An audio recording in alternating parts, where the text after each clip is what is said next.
गुरुपौर्णिमा 2024। गुरु आमचा मार्गदाता खरा, गुरु आमचा ज्ञानियाचा झरा, गुरु तोडितो मायाबंधना, असे प्रेमभावे गुरुवंदना।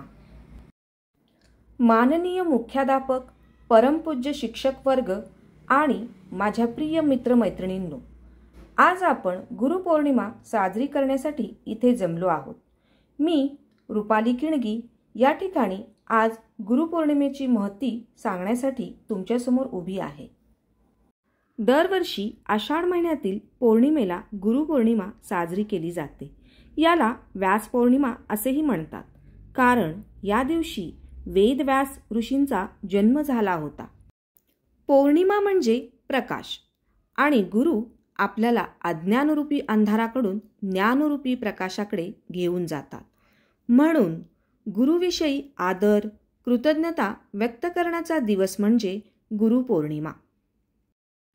भारतीय संस्कृतीत गुरूंना ईश्वराचे स्थान दिले आहे। आपला पहिला गुरु ही आपली आई असते, त्यानंतर आपले शिक्षक हे आपले गुरु असतात। शिक्षक आपल्याला जीवन जगण्यासाठी नेहमीच चांगले मार्गदर्शन करतात। आई वडील पंख देतात, तर त्या पंखात भरारीत भरण्याचे बळ गुरुजन देतात। कुंभार ज्याप्रमाणे मातीच्या गोळ्याला आकार देऊन सुंदर मडके घडवतो, त्याप्रमाणे गुरु मानवी व्यक्तिमत्वाला संस्काराने आदर्श घडवतात। कोणत्याही व्यक्तीच्या जीवनात यशस्वी होण्यासाठी गुरु असणे आवश्यक आहे। गुरु म्हणजे ज्याच्याकडून काहीतरी चांगलं करायला, शिकायला मिळतं। गुरूंना वयाची, धर्माची, जातीची मर्यादा नसते। गुरुविण दाखविल कोण वाट, अगदी खरं आहे मित्रांनो।